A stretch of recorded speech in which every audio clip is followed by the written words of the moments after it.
Greetings and welcome to Star Trek Discovery Pod, a sometimes funny, trying to be smart podcast covering all things new and classic Trek. The game is afoot. I'm your captain, Myrriah Gossett. With me on the view screen, we have Clyde Haynes. I think I need to learn to tango. Just a hobby I'm thinking about. And I'm Mike Moody. I mean, Paul Satachit. I mean, we're not the same person. We're two different people. Mike will be back for another episode soon. He is away on an away mission. But tonight we are talking about a space adventure hour directed by the Jonathan Frakes. Hot Frakes himself. Hot Frakes himself. Written by Dana Horgan and Catherine Lynn. But before we dive into this beautiful, retro, luscious episode, just a couple of reminders. Paul, where can people find ways to share the show with friends? Well, I'm supposed to remind the listeners to subscribe to our podcast on Apple, Spotify, and YouTube. All links are at StarTrekPod.co. And if you can join us on our Patreon to get access to our Slack community, that would be great for you and great for us. Yes, it is indeed very helpful. We're going to just make up words tonight. Also, if you'd like to follow us on YouTube, you can hit that notification bell so you get a little pop-up anytime we're going live so you don't miss us and you can hang out with us in the chat. Speaking of the chat, Clyde, how can people get our attention if they want us to see stuff that they're talking about? Super simple. First, build a holodeck. Then, once you build a holodeck, you need to lock the 3 or 4 of us inside said holodeck. Then, cut off all comms. All comms. Just so you know, I prefer recreation room. Sure, recreation room. That works.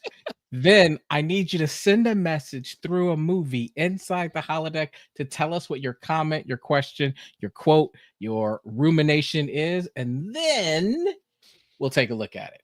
Only under those circumstances. No, seriously, type capital P-O-D into the chat, and we will take a look at your musings, your thoughts, your questions, your comments.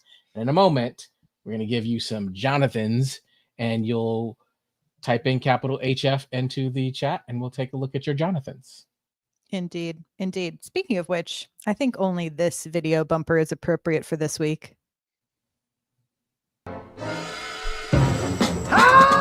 Frakes! Yes. Gotta have a sexy Frakes in this episode. All right.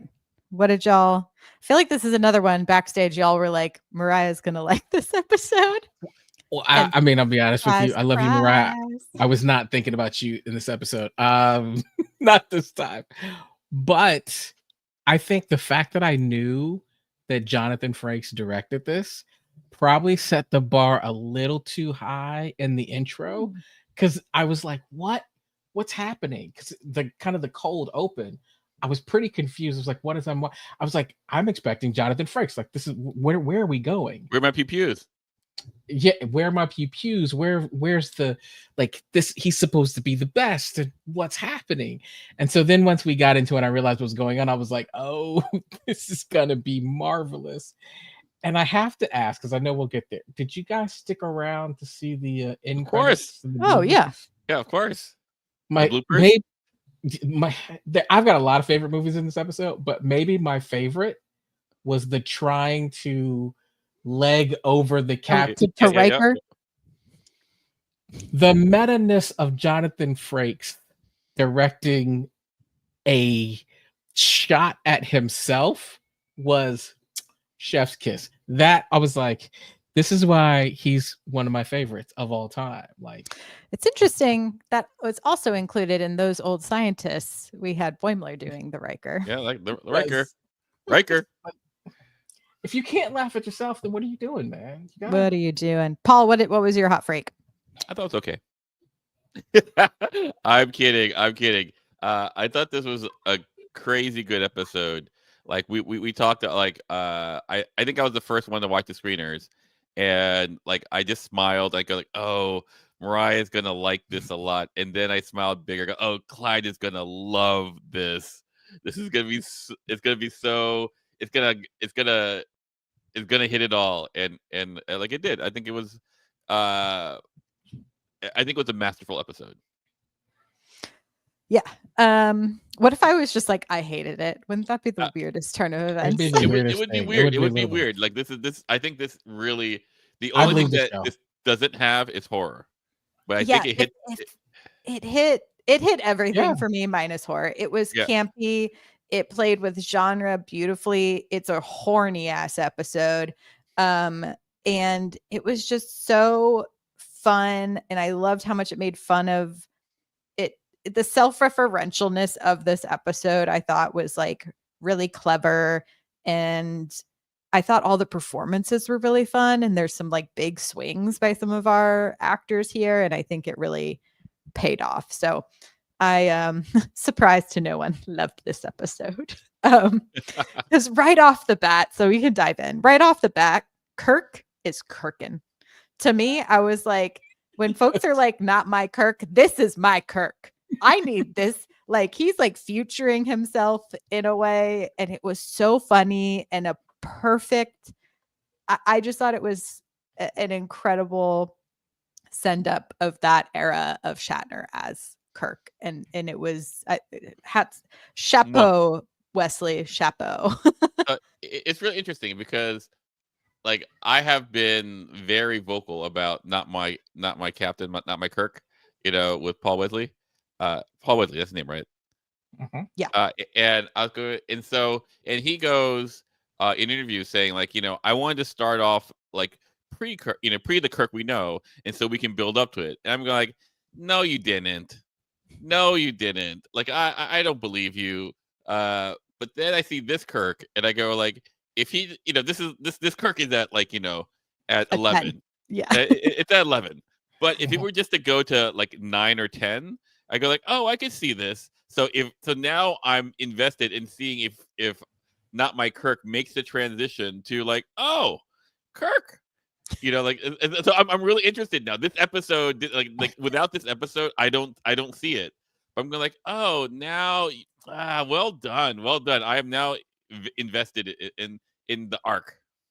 I think the interesting thing about Kirk and Shatner is that for so long we have kind of joked and mocked Shatner. It's the diction we must line. think about.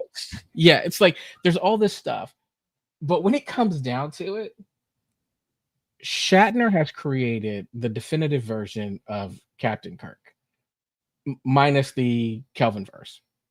So if you're gonna come back into this world, it's kind of like, I hear you want to try and do things differently, but Paul, I agree with you a little bit in the fact that if you embody a little bit of Shatner, I'll probably appreciate it more. It'll give it a little bit more flavor than whatever the hell you were doing before. So give me a little bit of that flavor. I still don't know if that's going to be my Kirk, but I would appreciate it more. So I kind of, it worked for me. It's mostly from the hot dog is the reason we have beef. Don't like the damn hot dog. Hot dog talk. But yeah, I also thought Jess Bush and Melissa Navia really like killed that cold open. Oh yeah. Yes. Like as far as acting, no notes. Everyone was like on fire. Everyone was, and it was so fun too because it's like obviously the cranked up to 11, the kitschiness in that cold open, but then to like play these other characters as the holograms version in this murder mystery. I was just like, just thoroughly impressed with everyone. Like the way Baps, like how cool Baps looked in those outfits, just like hanging out on Jess Bush's arm. I was like, I'm ready for whatever 70s psychedelic groove, Jimi Hendrix biopic, like I'm here for whatever era Baps wants to play. I gotta say, and I was gonna say this earlier. After looking at Babs, I have never wanted hair and an afro more in my life than when I watched that episode. Good. I was like, man, I mean, should I? It was the first time, I'll be a little vulnerable here.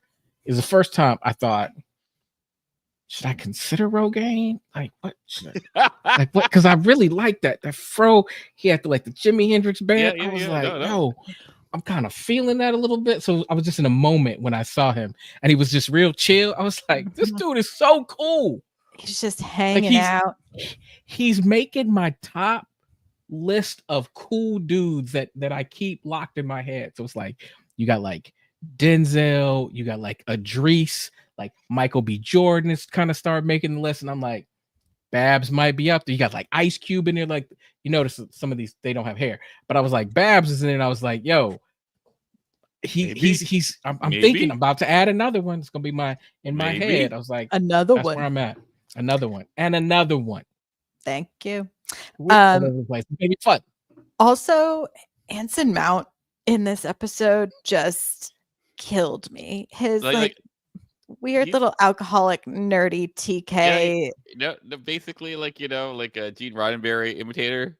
Yes, so that's the other thing I want to talk about. And like maybe not everyone knows like the backstory lore to like the original Star Trek, right? So and you could see where they're like wink wink nod nod nudge nudge this whole episode. So like essentially after the first season of Star Trek, like the network wanted to cancel it. But then Lucille frickin' Ball was like, I see how important this show is and it needs to be on the air. This is my studio. No. And kept it on the air for the second season. And so like the way that like Una is obviously playing this version of like a Lucille Ball inspired, character. And like, obviously there wasn't any murders involved in the whole thing, but I was like, what a smart way to be like, we're going to play with the trope of the murder mystery, but we're going to weave in our own lore into this. Yeah, and I was like, this is so funny and smart. And once again, it like the wedding episode, the costumes, everything is so like I'm looking rich. They are spending some money on these first four. Like it is all like even the VFX, like even that neutron star exploding. I'm going like, girl. Like spent some money because it's like there's the standard sets, but it's like then the whole murder mystery is in whatever beautiful place they've rented. That's what I meant to look it up. I'm sure it's some like iconic building in Toronto or something, but it was beautiful. And then like the interior, the kitschy interior of the Space Adventure Time set was so funny. And like when he accidentally kicks part of the chair off when he's trying to Riker, you can clearly see it's just like a regular chair that they've had in like little set design pieces to the side of. And I was like, but that's how it would have gone. The weird paper mache alien. It was so good. Yeah, everything but horror. Everything but horror. Myrriah Bay. The other thing that really stood out to me about this is because this is a prequel and we've had prequel series, and because we've had so much Trek, I love it when they do a little bit of fan service and they fall in line and go, hey, there are things that we do in like every Star Trek series that we're going to do here. So we got a help, I'm locked in the holodeck episode, which we were like, okay, it's about time. It's right on schedule for this. And then you've got for the first holodeck, what is going to be the series that you do?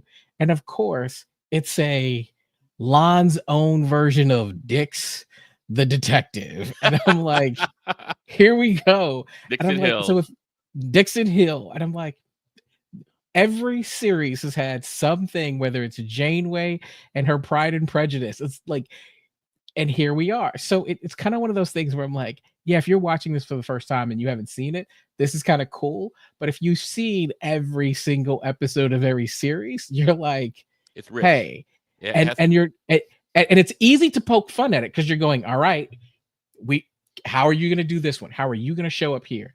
And they showed up really well. So I have to give them a clap because like, it's easy to fumble that, right? Because we've seen it so many times. What are you going to bring new to it? And they crushed it. No, like something as simple as like La'an's hat and scarf. Oh my god! Like it was like that she put on. By the way, the holodeck did not dress her. Like she walks in that outfit.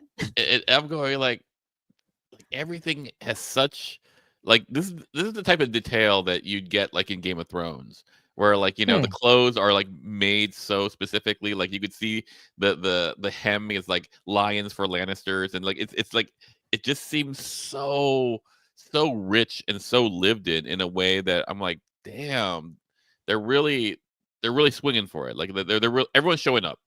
Everyone is showing, like it's not just the actors who are definitely like hitting like all the things, but like people they're investing in this. No one's asleep. Yeah.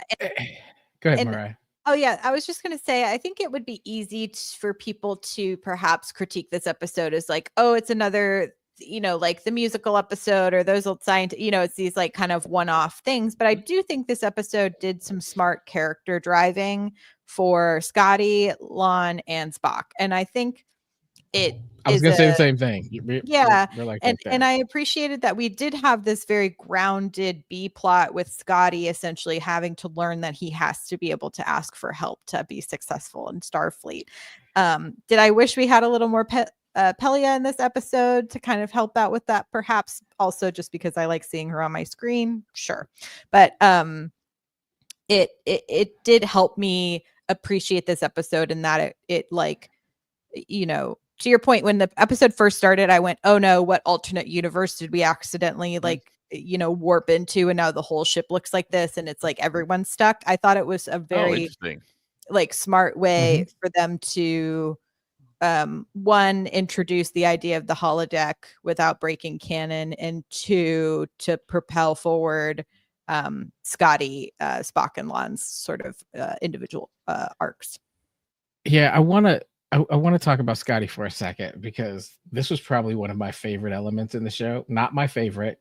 We may or may not reveal what my favorite element of the show is, but my second favorite was Scotty, because I immediately, when he's dipping around and trying to get Uhura's attention, and hey, don't tell, hypothetically, I'm going into like the thing that when I've read like YA novels or things like Harry Potter and I want to scream at the book, like just tell an adult, like stop trying to do this on your own.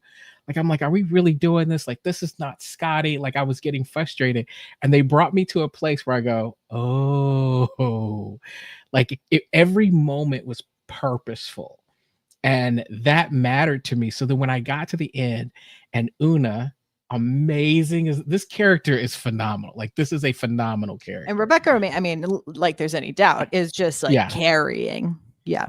Oh, like I always wonder, like, because in every Star Trek series you have like this, I call it the wise Pixar owl, right? You've got to locate it, the Guinan of the show.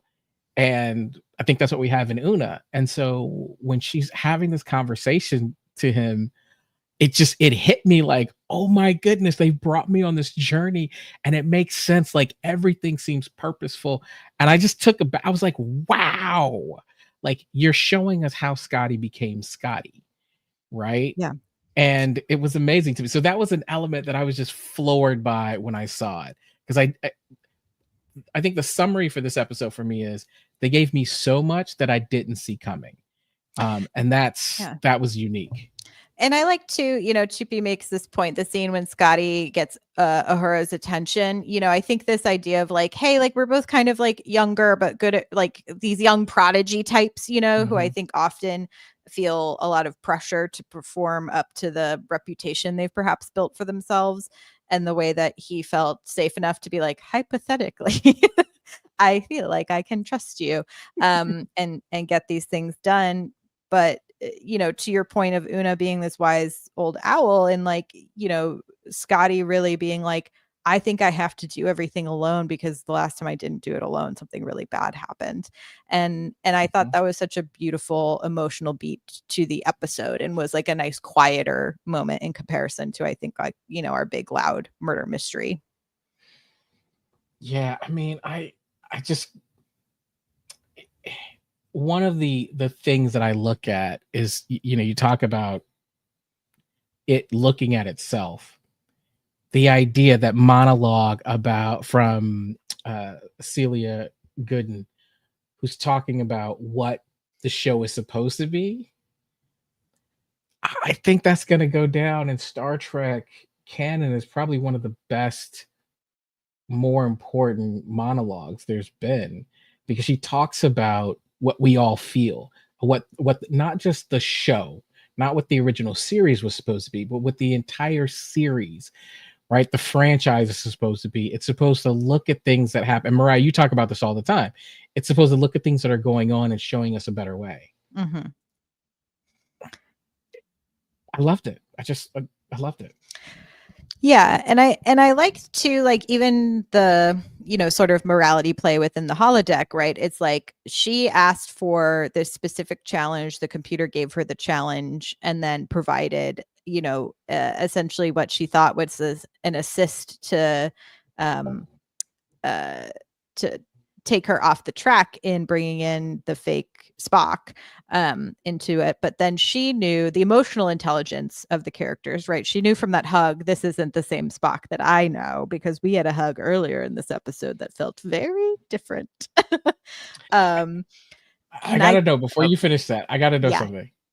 Paul, did you see that coming? Yes. Did you see it coming? Yes. Because okay, I figured, because you always see stuff coming. All right. But it goes like, so this is. Do you remember when Moriarty first came on? And so I go like, oh, like there's no reason to bring Spock in here if they're not going to be any like shipping stuff, you know, like and he wasn't acting like there wasn't. He was just being robotic. I go like, there needs to be a twist, and the only twist that I could think of is that it's Spock. And this is where, like, you know, I go like, I love the episode, but like, if I had to put on my, like, you know, grumpy grump hat, I go like, well, like Spock didn't kill the producer, like, you know, like even hologram Spock. So what crime did she really solve? Like so if I were to like really play that game, I'm like, this doesn't actually make as much sense as, you know, it wouldn't hold up to like real like robotic scrutiny as far as like, does this episode work? To me, like, did you see it coming, Myrriah? You know, I just kind of like, I didn't try to solve the mystery along with her. I was just kind of along for the ride. So I was like, oh, I can see why they picked this. I do agree with you, Paul. If I think about it too hard, then I'm just like, but wait, who did the original murder? I know. So when was he there for the original murder? And the episode is so, like, you know, full of things that I enjoy that I give it that grace. Yeah, and I'm just like, I kind of don't care, because the computer essentially you know, set it up. It's like there's a body and you have to figure out like a way to get out of this puzzle. So I didn't, for the record, I did not see it coming. But you were all in it. You were the hat and the scarf, and you were in it.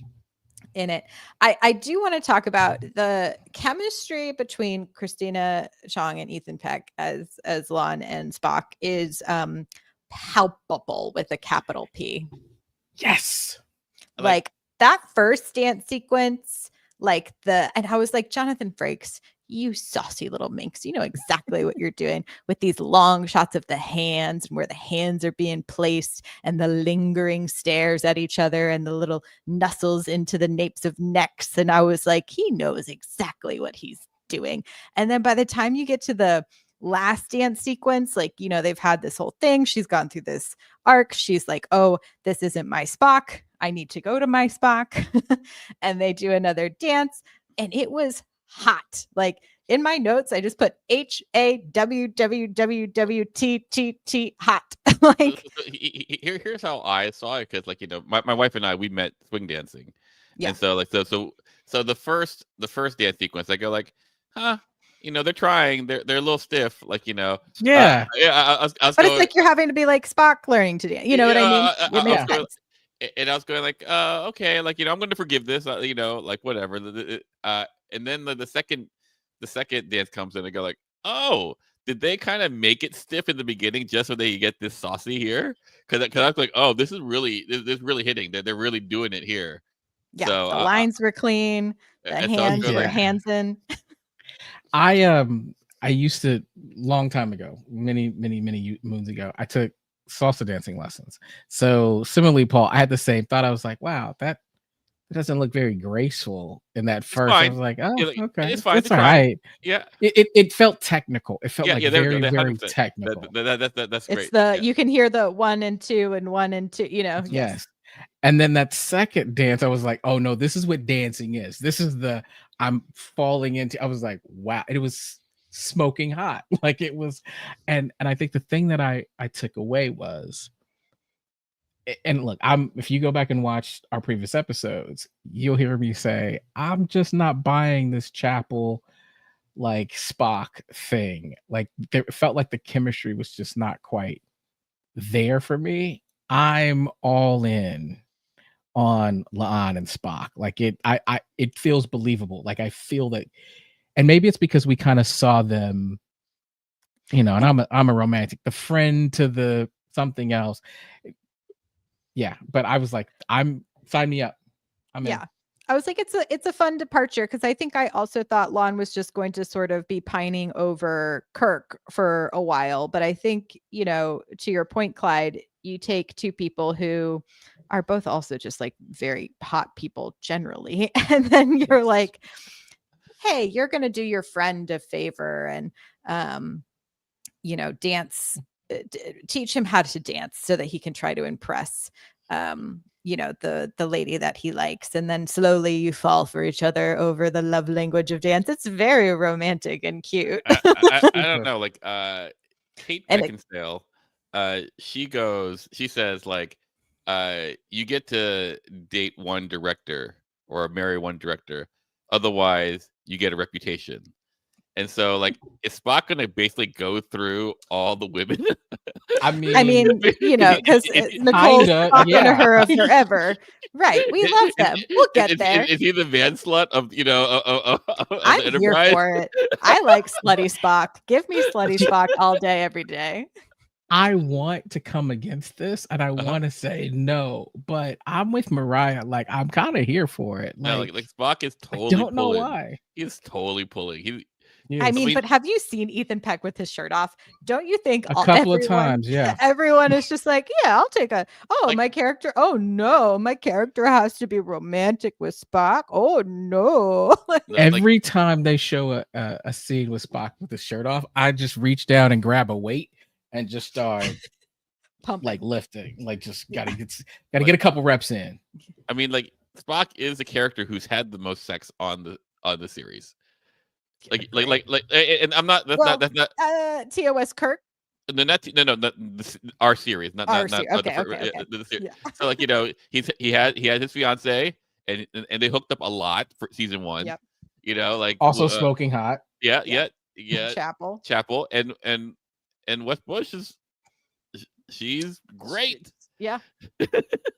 Everyone on the cast is hot. So like you wouldn't you wouldn't think, You're knowing right. our Spock, like TOS Spock, that the reinvention of Spock would be the man slut. Riker. Like he would literally be okay on Love Island. He'd do fine. Could you imagine? Yes, he would. Could you imagine, just for a second, a Riker Spock buddy like rom-com? Like they could redo Wedding Crashers as Spock and Riker. Like it would just be like a young Riker. I think you have it. Like this is like multiple timeline, kind of. I think you have it, Clyde. I think this is your fanfic. A timey-wimey fanfic. Here we go. No. But yeah, so apparently, Christina Chong in an interview, someone was asking about like the dance and stuff, and she said it was, like many writers will work with their actors and be like, oh, what are you feeling this is what we're thinking for your character next season. Is there anything you really want to try? Is there things you want to do? It's a way to, I think, to have a really collaborative and good workplace. And apparently Christina was like, oh, I think it would be really fun to do some dancing, because Christina was a trained dancer and then had an injury similar to Michelle Yeoh, actually, like very high caliber dancer, had an injury, turned to acting. Oh, Michelle Yeoh and Christina Chong dancing on Star Trek, the Empress. Incredible. It'd be incredible. Anyway, so she said that's actually something I proposed to Henry and Akiva when they were like, is there something you want to try? And then she's like, I assumed it would be one dance, but apparently ends up being like 7 or 8 throughout the whole season. So we can there's more to come. Focused. More to come. Yeah, no. Darn. More dancing. Oh, no. That's gonna be too much for me. I don't know what I'm ever gonna do. Did y'all catch? So I looked it up. So Spock says my ancestor authors Conan Doyle said the game is afoot.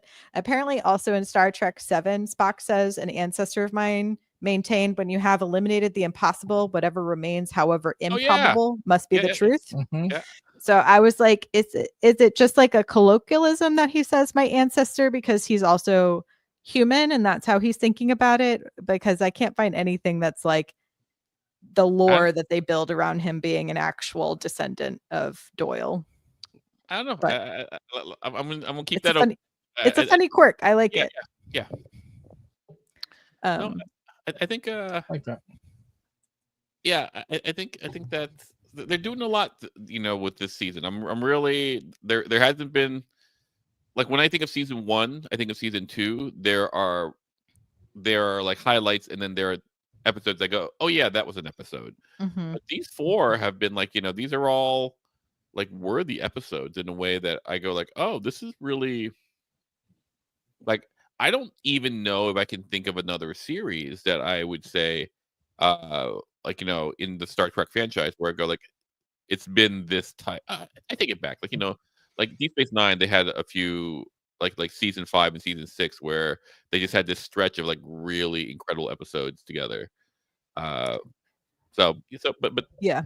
I mean, I think it's to the, when you only have a short episode order, I think you're also probably trying to show your best hand as possible. And I do think now with the 3rd season, like, this feels like a very gelled room. You kind of know, I think it's like looking at who wrote what, like Charades was also Catherine Lynn from season 2. And then Catherine Lynn also worked on Those Old Scientists, and Dana Horgan did Subspace Rhapsody. So it's like they have their people who are, I think, very genre like specific, or like strength in the specific genre plays, right? Like, we always know, like, if Davy Perez is on that line, I know we're going to play with some horror. We're going to have some fun references to horror episodes, which y'all be so excited that next episode Davy Perez is a writer of. This season is Myrriah bait. All Myrriah bait. They made this season for me, and I'm really thankful you guys got all my memos that I wanted more camp, that I wanted more horror. Like, I'm here for it. Like, for me, I think what I really find really good about this episode is I generally do not like holodeck episodes. I think they're kind of like filler. I think they go like, oh, you know what? We don't have to spend a lot of money. Read me for filth, Paul. Just read me for filth. No, like we don't have a lot of money. We're gonna have some pew pews later in the season. So hey, let's use this Paramount, like, I Love Lucy set or what, blah blah blah blah blah. Right. But to flip it and go, we're gonna spend all our money on a holodeck episode. It's all gonna go to what? Costume, set deck, like props. like I go, and so maybe what I've always bumped up against was that it was I could see the cost cutting of a holodeck episode with a few exceptions. There are some very good ones, but for the most part, I've always felt that they were just filler. And for this one, I go like, oh, they're really doing a good job of doing service to the story and the characters as opposed to filling up time. So yeah.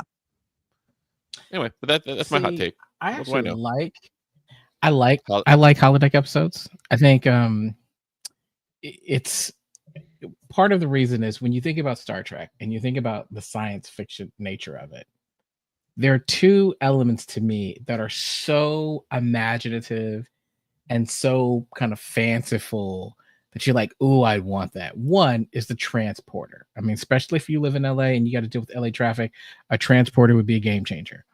But also the idea of a room where you can go in and you can do anything assuming the safeties are on, like that, just anything that you can imagine.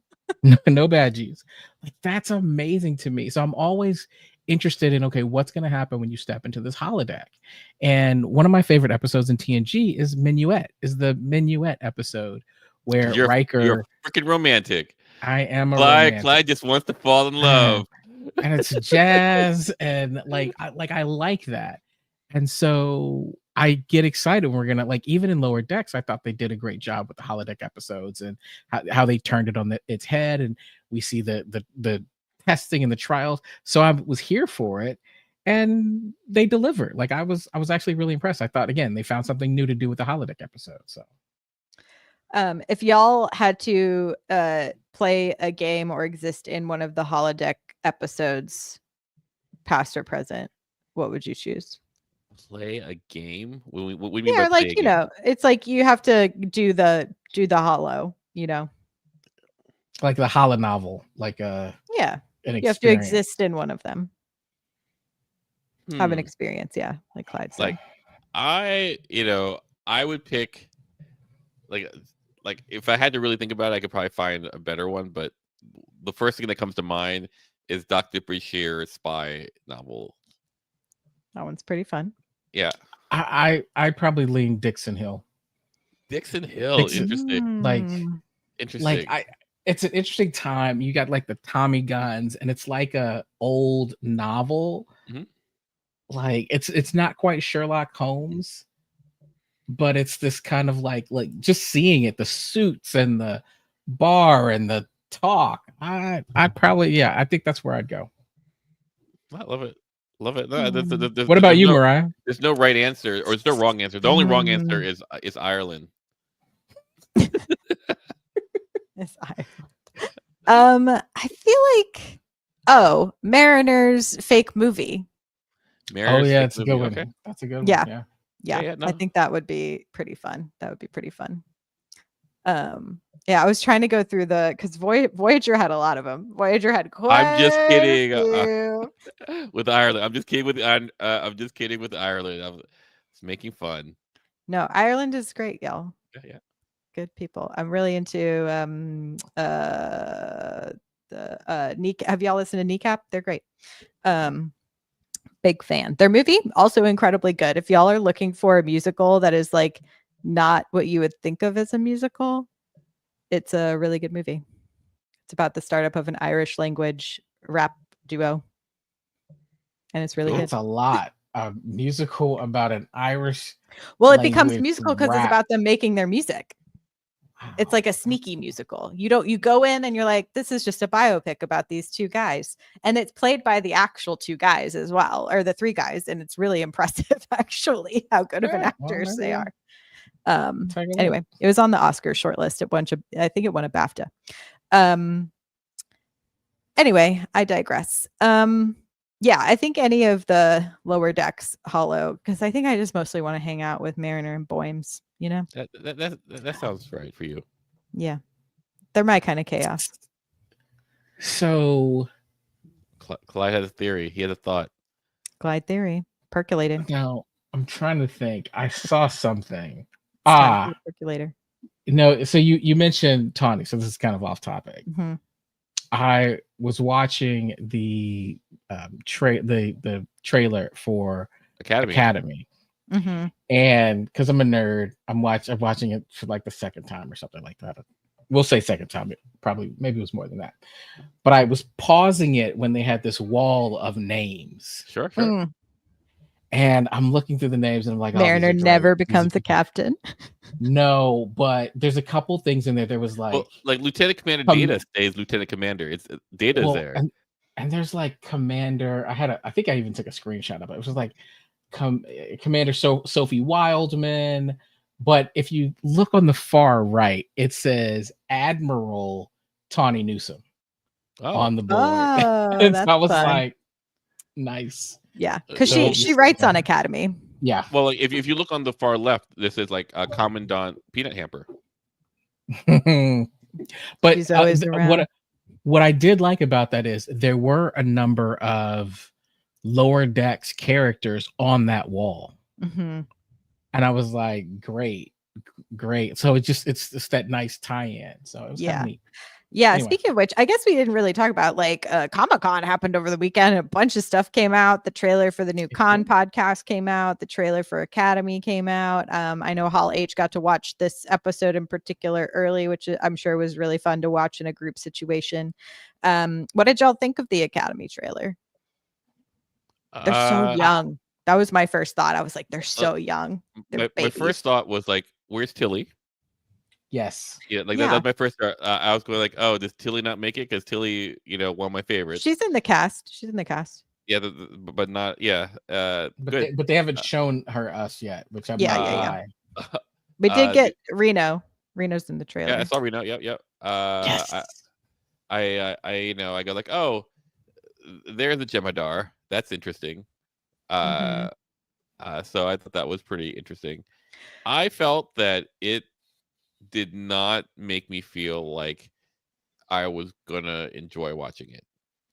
Ooh. I think it is a very youthful show. To me, it gave me, this is like the OC, like Dawson's Creek, Hill, yeah, very that in space, which I am excited about. Like I think it's important to recognize when things are not made for me. Do you know what I mean? 100%. Like, and I think if this is a way to get high school, like, because I used to sit around, like in college, freshman year of college, me and my friends would sit around in a dorm and watch the OC every week, and we'd watch Skins, like all of those shows where you're just like, these are my peers, these are my people, and like you would watch those so and bad. have that experience, and you'd be like, oh, I'm such a blah blah blah, blah, and then blah.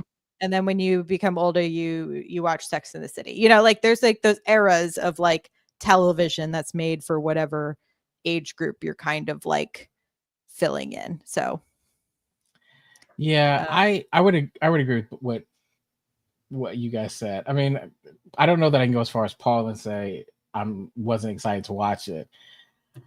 I love Trek, so I'm excited to see. I'm gonna watch it. There's no. I know you're gonna watch it. That's not watch it, and you're gonna podcast about it. So I'm not worried that you're not gonna watch it, but I hope you're gonna podcast about it. But I had that feeling that you had, Myrriah, that I was like, oh, this went in a different direction than I was expecting. Well, and it did feel very, very young. And I was trying to figure out. You asked what was my thought. I was trying to figure out. Did we see the cadets that Tilly had in that one episode of Discovery when they were in the ice planet? Because one of those guys looked like it was he looked familiar, and I was trying to figure out, like, have we already been introduced to some of the cast? Has some of them come over?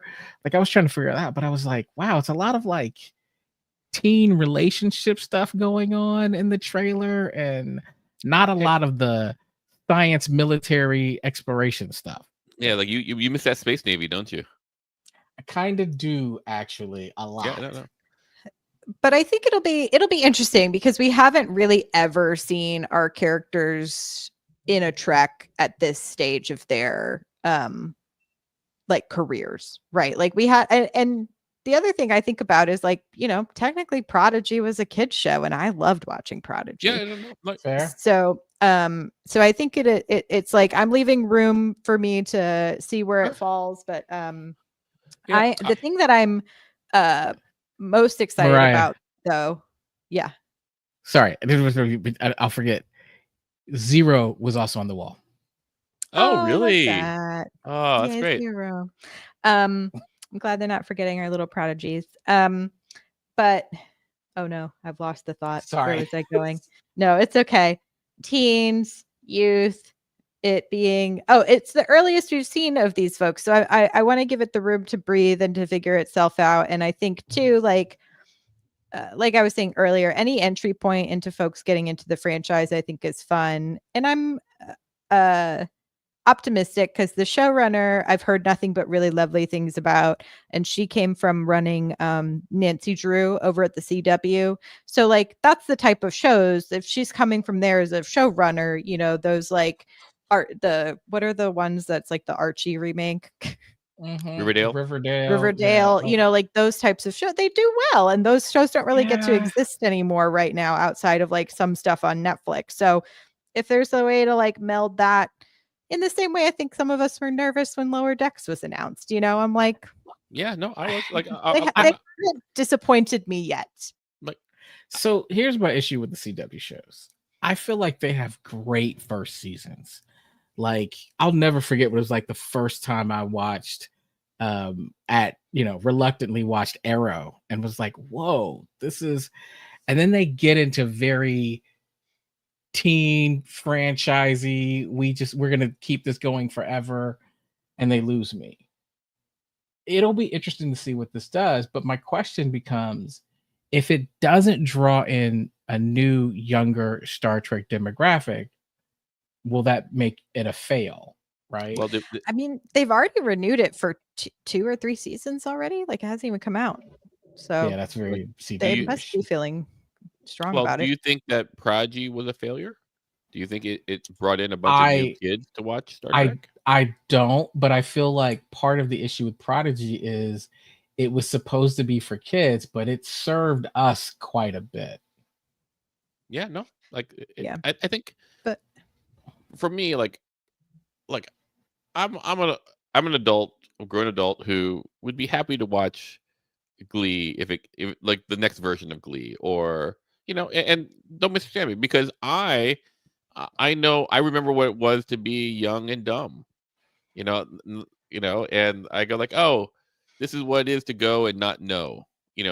Right now, I'm a lot of my life is looking back and going like, oh, here's how I screwed up. I could have optimized my life a little more, blah blah blah. But going forward, like, you don't have that sense. So, like, it's be interesting to see kids in the space, blah blah blah, doing that. My only concern is, like, I am actually not very married to the 28th century. That's my biggest concern. Like, like, here's this new Earth that we haven't seen before ever. Like, here's this. I have a lot of experience in TOS timeline, and I have in what you call it, in next gen timeline. But, like, all I have is Discovery in the future, and for all of it, like, it was very specific. I think it's a smart full reset, though, because they don't have to really, they have like history to reference in the world building, but they don't have like concrete like canon that they really have to think that hard about. You know what I mean? And so for me, like, to your point, I go like, now it's going to be really execution based. Yeah. Whereas, like, for all of it, like, Strange New Worlds has this ability to both be executionally excellent and can leverage such lore that and makes nostalgia. Yeah, 100%. Now, I have no nostalgia to the 28th century. Like, like, the best I got, like, oh well, I wonder if I'm going to see Saru. That's what oh, Burnham, yeah, Book. Yeah, book for you. Like, the only person who I really want to see is Tilly, and and because she's the person who, in my opinion, had like the most growth, and so I go like, oh, I'm rooting for Tilly, and and maybe if like an alt universe Killy comes aboard, that would be amazing. Like, that would be so. But that being said, like, I'm open to seeing what they do. I just don't know if that trailer has inspired me to go like, oh, this is what it's going to be. To your point, I think when we saw the Strange New Worlds trailer, like, it evoked a different emotion. 100%. It was kind of like, I win, like, give it to me now. I can't wait. I'm excited because, again, it's new Trek, and I think I've always wanted, like, the idea of the Academy is something that has just been fascinating to me for so long, and now we get to take a peek at that. So there's a part of me that's like, I can't wait to see it. I'm scared that I'll be disappointed. That's my only fear. And I'll give them to the, this was obviously like a teaser trailer. I don't think this is our full series trailer. It did a good job, I think, of introducing our primary characters. Someone in the chat also mentioned that one of the characters is a Klingon. We hadn't seen a Klingon this century yet. So I think it'll be interesting, to see how they all play. And I'm also, this is where I was going earlier. I finally found it, went all the way back around. I think these shows are important, however, because it's one of the few places that less known actors currently can still get booked are on shows like Academy. Facts. And like it's such an important part of the entertainment pipeline has been broken that we so rarely get, I think, quote unquote, like new unproven talents on our screens. And to be able to have something as big as like a Star Trek franchise hold up these young actors in a way and give them this opportunity, I think it's really important. So I hope it does well, because I think we need these shows, because without like Dawson's Creek, we don't get, like Freaks and Geeks. We don't get I was like going through the Joshua Jackson Rolodex of like movies and TV shows. Like, it was where all Dr. those Odyssey? folks, Dr. Odyssey, which I heard was fun. It got canceled. I enjoyed every episode until it got canceled. Fringe is the answer. Fringe, yes, that's it. I was like, what is the one show I really liked then? Fringe. But the other thing is that is where writers go to learn their craft, or on shows like this. This is where TV directors go to learn their craft, because you get bigger episode orders on shows. That's where like Abrams, Abrams did Felicity.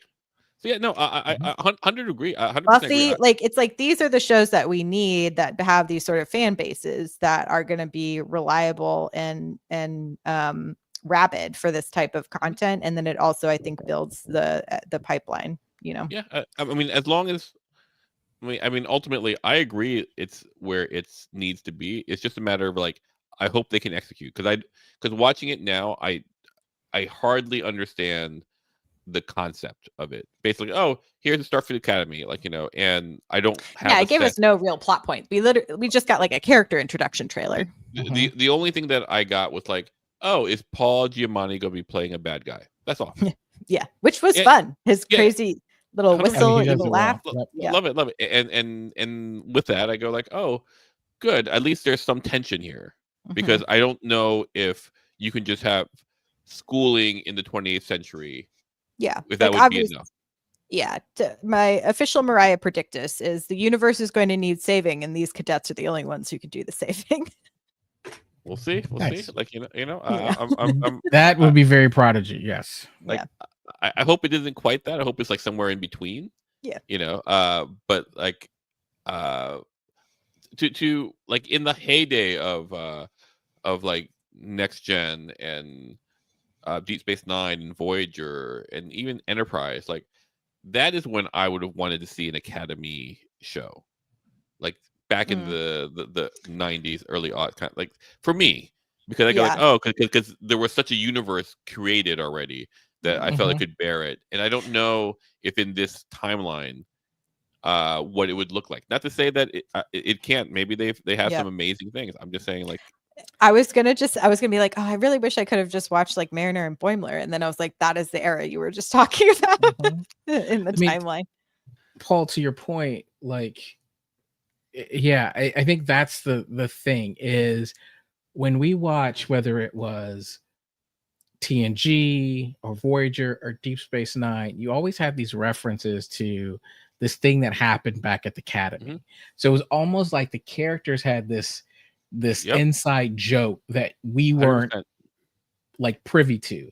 And so the idea of an Academy show is like, oh, now we get to peel back and we get to participate. We get to be in this place where they all love and have these great memories. And every time they did an Academy episode, so you think about Wesley Crusher and the Starburst formation or whatever, like you're in there, it's like, oh man, I want to know more.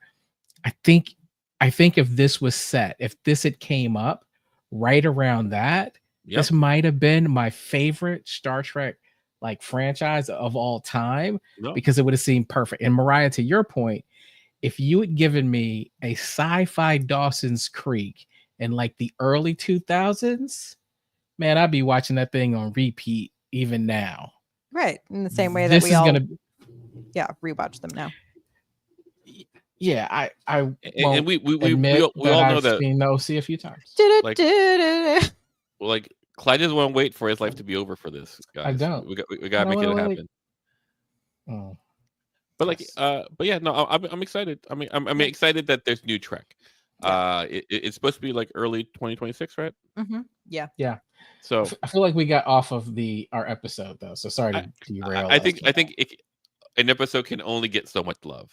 Otherwise, it seems like Yeah, we're I being was just paid like, for it. the last of my notes to bring it back to our episode of Strange New Worlds is just, I thought it was a smart way for them to use essentially the same commentary we had, especially about like gender politics and entertainment that was happening in the 60s and 70s and how it is still happening today, unfortunately. And so, while things may have progressed in some areas, I think especially now we've seen quite a big regression. And so I thought this was a smart way for them to play with that in the episode. One question for you both. So at the end, they have this conversation about what to do with the holodeck technology. So we know eventually that we get it. What did you think about that scene and the kind of the discussion around not ready, let's never like do it? What were your thoughts on that part of the episode? Well, this goes to some like really funny things, right? Like Scotty goes like, actually, all it needs is a dedicated server and its own power source, which we see in Picard season 3. Because like the bar is still open, and they go like, oh, like the holodeck has its own. It's like, yeah, hat tip, right? I think like they had no choice. I think in the end, like you have to ask yourself, why isn't the holodeck technology viable for another 100 years?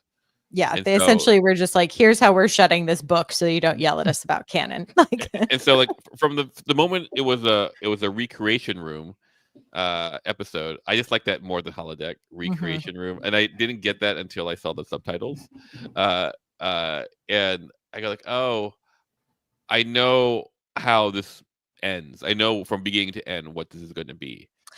Yeah, and I thought it was smart for them to set up like, oh, this is made because eventually our ships are going to be able to go longer than 5 years. And I was like, oh, what a nod to Voyager's long journey home, and how you have to have that many holodeck episodes in order to endure it.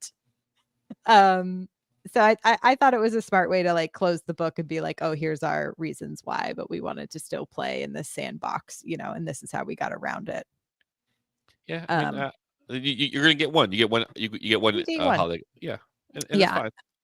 And then did y'all during the like kind of faux bloopers at the end, which I thought were so funny? Did y'all hear? You could hear Riker yelling right, left, right, left. Yeah. Like it's funny. all like no notes. Even my note about like the computer doesn't really make sense. It's still not really a note. Because what you want is the feel, and it gave all the feels. Like I think the most impressive thing is basically I went from like a hard no for Paul Wesley to like I'll give you a chance. Don't fuck it up.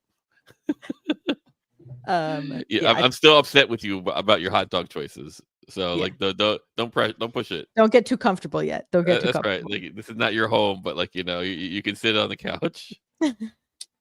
I'm probably happy that Lon is with Spock and not Kirk, so that works for me. See, like for all of it, like as a person, I go like, this is a bad match. Like I this does not have long-term working out. Like they're both very like broken people, and I don't know if you put two broken. Yeah, they'll learn from each other until they don't. I mean, like Lon, like you definitely need someone who can give her space and stuff like that. But like, and Spock can do that. Spock can be cold and distant, and although he's remarkably clingy with Chapel, but in the end, like they're just gonna be like it. It's like watching a car crash. Like it's gonna be a fun part, and then there's gonna be like, oh, now we're getting into from metal to metal to metal into flesh. And you're like, ooh, I don't want to see that. The problem, I would say, the concern about Lon is she's in that category of, she seems like that would be an amazing situation to be in. However, there's a little bit of fear that if you look up and decide that, I don't think this is working out, she could seriously hurt you. Like, I feel like they're pretty evenly matched combat wise. He's fought a Gorn, so I just don't know. Yeah, it'll be fun to see that eventually happen. Treat her well. We're having an argument while we're doing combat training together, and it goes a little too far. A little too much. I was all for like Dax and Worf. So it is just that like they seem so obviously not going to work out to me. You know what it is? It seems so much like a rebound. For both of them, really, because she's getting over Kirk, he's getting over Chapel. They can help each other get over it by getting over each other. And if they know that, I'm all for it. Yeah, but I don't think they have the emotional maturity to know that. See, I'm trying to believe that it's a genuine friend to lovers connection. That it's set up in this way of like, hey, I'm helping you learn how to dance so that you can woo her and look at all the stuff that's happening. And then, turns out maybe we're a better connection than that person that you were pursuing. Who would have thought? Like, I want it to be that. The problem is we know that in a few years, if that long, Spock is on the Enterprise. She is not, and she's never mentioned again. So, yeah, she's probably gonna die because she's a descendant of Khan. Yes, like it's gonna be interesting. Like I'm very. I hope Nicole left. I think because it's late, but like maybe he'll work through Uhura, and maybe that gonna be awkward too. But at least it'll be Uhura gets to but at least it'd be Kelvin verse. It would be. Right. I mean, I love when in TOS when Spock plays like the little harp thing and Uhura sings. It's cute. Yeah. Anything else to say about this episode, y'all? Yeah. Like let's see how much we can. Like right now, like one of the pieces of content I'm watching is like these two kids betting $1,000 and doubling each time to try to make $1 million in 10 days playing blackjack. And like recently, how are kids gambling? Well, they're 18 or whatever. Okay, you say kids, I think kids. Like, anyway, so like they started with $1,000, they got up to $16,000, and like yesterday they lost it, so they're back at zero.